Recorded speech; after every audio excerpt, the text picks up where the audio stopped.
சிறகடிக்க ஆசை எபிசோடு இன்னைக்கு நைட்டு என்ன நடக்கு அப்படிங்கிறத இப்போ நம்ம பார்த்துடலாமா?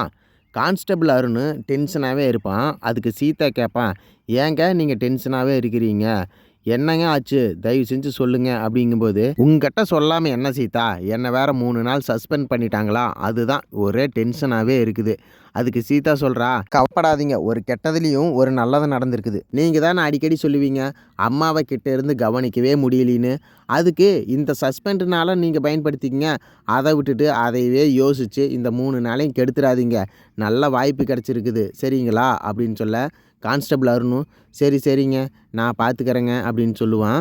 அப்புறம் அருண் அம்மா இருந்துக்கிட்டு, சீதா நீ அடிக்கடி வந்து போ சீதா, நீ பேசுகிறது எங்களுக்கு ரொம்ப நல்லா இருக்குது அப்படின்னு சொன்ன உடனே சீதா கண்டிப்பாக வர்றம்மா அப்படின்னு சொல்லிட்டு கிளம்பி போயிடுவாங்க. முத்து யாருக்கிட்டேயோ ஃபோன் பேசிட்டு, டே மச்சான், கான்ஸ்டபிள் அருணை 3 நாள் சஸ்பெண்ட் பண்ண வச்சுட்டேன்டா, என்னை மட்டும் என் வண்டி எடுத்துகிட்டு போய் என்னை பழி வாங்கினான்ல, நான் பழி வாங்கிட்டேன்டா, பழிக்கு பழிடா, முத்துனா சும்மாவா அப்படின்னு பேசிட்டு வரும்போது மீனா கேட்பான், என்னங்க யாருக்கிட்டேயோ ஃபோன் பேசி யாரையோ பழி வாங்கிட்டின்னு சொல்கிறீங்க அப்படின்னு உடனே முத்து சொல்கிறான், மீனா ஏதோ ஸ்வீட் பண்ணுமா, எனக்கு ஸ்வீட் கொடுமா, என்னங்க இவ்வளோ சந்தோஷமாக இருக்கிறீங்க? இல்லை மீனா, என்னை ஒருத்தன் காரை தூக்கிட்டு போய் பழி வாங்கினான்னு தெரியுமா, ஒரு கான்ஸ்டபிள் அருண், நாலுமா ஹெல்மெட் போடாமல் வேகமாக வண்டியில் வந்துட்டு இருந்தாமா, அது மட்டும் இல்லாமல் ஃபோன் பேசிகிட்டு இருந்தான், வண்டியை கொண்டு போய் நோ பார்க்கிங்கில் நிறுத்திட்டு மெடிக்கலில் போய் ஏதோ வாங்கிட்டு இருந்தாமா, அதையெல்லாம் வீடியோ எடுத்து நான் நெட்டில் போட்டு விட்டேன், அவரோட ஹை ஆஃபீஸர் இதை பார்த்துட்டு அவரை சஸ்பெண்ட் பண்ணிட்டாருமா அப்படின்னு உடனே மீனாவுக்கு உடனே கோவம் வந்துச்சு.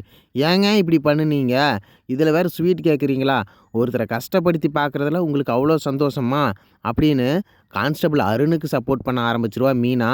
உடனே முத்து டென்ஷன் ஆகிடுவான், என்ன நான் ஒரு நல்ல விஷயம் பண்ணிட்டு வந்திருக்கிற, நீ எனக்கு ஸ்வீட் கொடுப்பின்னு பார்த்தா நீ கான்ஸ்டபிள் அருணுக்கு சப்போர்ட் பண்ணுறியா, அப்படி இல்லைங்க, நீங்கள் ஒரு செயல் செஞ்சு அடுத்தவங்க அது சந்தோஷப்பட்டாங்கன்னா, அது அவங்களுக்கு நல்லது நடந்ததுன்னா அப்போ நம்ம ஸ்வீட் சாப்பிட்லாங்க, ஆனால் நீங்கள் பண்ணின விஷயம் ரொம்ப பாவங்க, அவர் கான்ஸ்டபிள் அருண் 3 நாள் சஸ்பெண்ட் ஆனதுனால அவர் எவ்வளோ மன உடைச்சலில் இருப்பார், அது மட்டும் இல்லாமல் நீங்கள் நோ என்ட்ரியில் போனதுக்கு அது கான்ஸ்டபிளோட டியூட்டி தாங்க பார்த்தாரு, அதில் என்னங்க தப்பு இருக்குது அப்படின்னு உடனே முத்து சொல்லுவான், ஓஹோ எங்களுக்கு ஒரு சட்டம் கான்ஸ்டபிளுக்கு ஒரு சட்டமா, அப்படியெல்லாம் விட முடியாது மீனா, சட்டம் எல்லாருக்கும் ஒன்று தான், யார் தப்பு பண்ணாலும் தண்டிக்கணும், இப்போ நம்ம தப்பு பண்ணால் போலீஸ் கேட்குறாங்க, இப்போ போலீஸ் தப்பு பண்ணால் பொதுமக்கள் நம்ம தானே கேட்கணும் மீனா, அந்த வகையில் தான் நான் தட்டி கேட்டேன் அப்படின்னு உடனே மீனா சொல்கிறான், நீங்கள் நல்லது செய்யலிங்க, உங்களுக்கு பகையை தான் வளர்த்துருக்கிறீங்க, இனிமேல் இப்படியெல்லாம் செய்யாதீங்க, இதில் ஸ்வீட் வேறு கேட்குறீங்களா அப்படின்னு உடனே அதுக்கு முத்து சொல்லுவான்,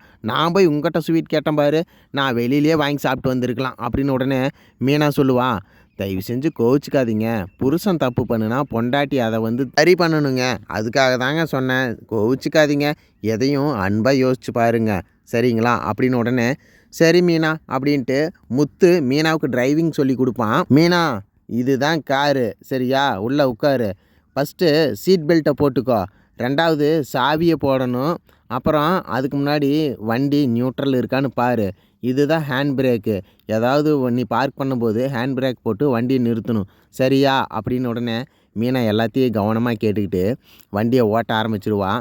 அப்புறம் ஏங்க ரோடே தெரிய மாட்டேங்குதுங்க, பைக்கில் ஓட்டும்போது ரோடு நல்லா தெரியும், இப்போ காருக்குள்ளே உட்காந்துருக்கும்போது பாதி ரோடு தாங்க தெரியுது அப்படின்னு மீனா சொல்ல, அதுக்கு முத்து சொல்லுவான், அப்போ இன்ஜின்னு பேனட்டு முன்னாடி இருக்கிற டயர்லாம் கழட்டிடலாமா, அவ்வளோதான் தெரியும், நம்ம தான் பார்த்து ஓட்டணும் சரியா அப்படின்னோடனே மீனா சரிங்க சரிங்க நான் பார்த்தே ஓட்டிக்கிறேங்க அப்படின்னு ஓட்டுவான். மீனா கீர் போடுறதுக்காக தலையை கீழே எட்டி பார்ப்பா, மீனா மீனா என்ன நீ கீழே பார்க்குற, அப்படியெல்லாம் பார்க்கக்கூடாது, நீ ஞாபகத்தில் வச்சுக்கணும், வண்டி எவ்வளோ ஸ்பீடில் போகுது, எந்த கீரில் இருக்குது அப்படிங்கிறதெல்லாம் நீ தான் பார்த்து வச்சுக்கணும் சரியா, இப்போ 2வது கீர் போடு அப்படின்னோடனே கீர் போடுவா.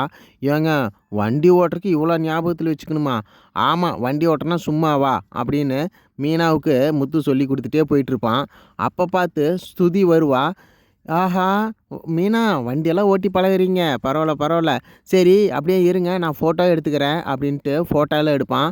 அதுக்கு முத்து சொல்லுவான், ஃபோட்டோலாம் எதுக்குப்பா எடுக்கிற அப்படின்னோடனே, நான் போன தடவை மீனா ஃபோட்டோ எடுத்து போட்டதுனால தானே அவங்களுக்கு நிறைய ஆர்டர் கிடச்சிது, அதே மாதிரி உங்களை ஃபோட்டோ போட்டேன்னா உங்கள் டிரைவிங் ஸ்கூலுக்கு நிறைய பசங்க வருவாங்கள்ல அப்படின்ன உடனே அதுக்கு மீனா சொல்கிறான், அடியே போன தடவை ஒரு ஃபோட்டோ எடுத்து போட்டு தாண்டி ஒருத்தன் என் பின்னாடியே சுற்றிட்டு இருக்கிறான், தயவு செஞ்சு ஃபோட்டோலாம் போடாத அப்படின்னு சொன்ன உடனே அதுக்கு முத்து சொல்லுவான், ஆமாம் ஆமாம் போடாத அவ்வளோதான் எனக்கு வேட்டு வச்சிருவா அப்படின்னு சொல்ல அதுக்கு ஸ்துதி சொல்லுவா, இந்த தடவை மிஸ்ஸஸ் மீனான்னு ஓட்டுறேன் அப்போ தான் எவனுமே வரமாட்டான் அப்படின்னு சொல்லிட்டு வீட்டுக்கு போகும்போது மீனா சொல்லுவா, ஏங்க நீங்கள் மேலே போய் ரூமில் வெயிட் பண்ணுங்க, நான் உங்களுக்கு டீ போட்டு எடுத்துகிட்டு வரேன் அப்படின்ட்டு மீண்டும் வண்டியை ஓட்ட ஆரம்பிச்சிடுவாங்க.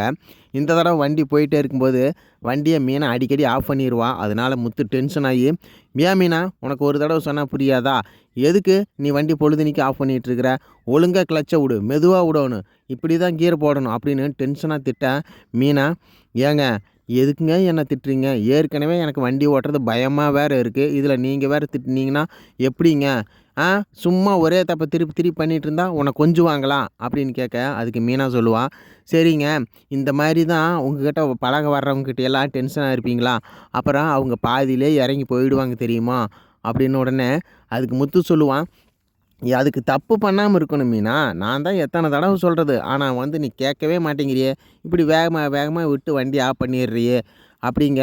ஏங்க நானும் தான் உங்களுக்கு பூ கட்ட சொல்லி கொடுத்தேன், நிறையா தடவை நீங்கள் கட்டவே வரல, அப்புறம் பூவே பிச்சு போட்டு போயிட்டீங்க, இப்போ நான் உங்களை சாம்பார் வைக்க சொல்கிறேன், உங்களுக்கு சாம்பார் வைக்க தெரியுமா, தெரியாதுல்ல, அந்த மாதிரி தாங்க பக்குவமாக அன்பாக பொறுமையாக சொல்லி கொடுங்க, எதையுமே எல்லாருமே கற்றுக்குவாங்க அப்படின்னு. உடனே அதுக்கு முத்து, ஐ லவ் யூ மீனா, மெதுவாக கியர் போடு தங்கம், ஃபஸ்ட்டு கியர் போடுடா, கிளச்சை பிடிமை இல்லை அப்படின்னு அன்பாக சொல்லி கொடுப்பான். இப்போ வண்டி நல்லா போகுங்க.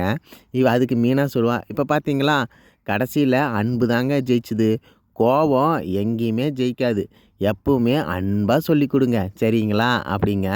சரிம்மா, நீ சொல்கிற மாதிரியே நான் சொல்லித்தரேம்மா, எனக்கு டிரைவிங் மட்டும்தாம்மா வரும், சொல்லித்தர்றது கொஞ்சம் கஷ்டமா, சரியா தங்கம் அப்படின்னு சொல்லிடுவான். மீனாவும் அப்படியே வண்டியை நல்லா ஓட்டி பழகிடுவா. பார்வதி வீட்டில் விஜயா சிந்தாமணி 3 பேர் உட்காந்து பேசிகிட்டு இருப்பாங்க. அப்போ 2 ஸ்டூடெண்ட் வருவாங்க.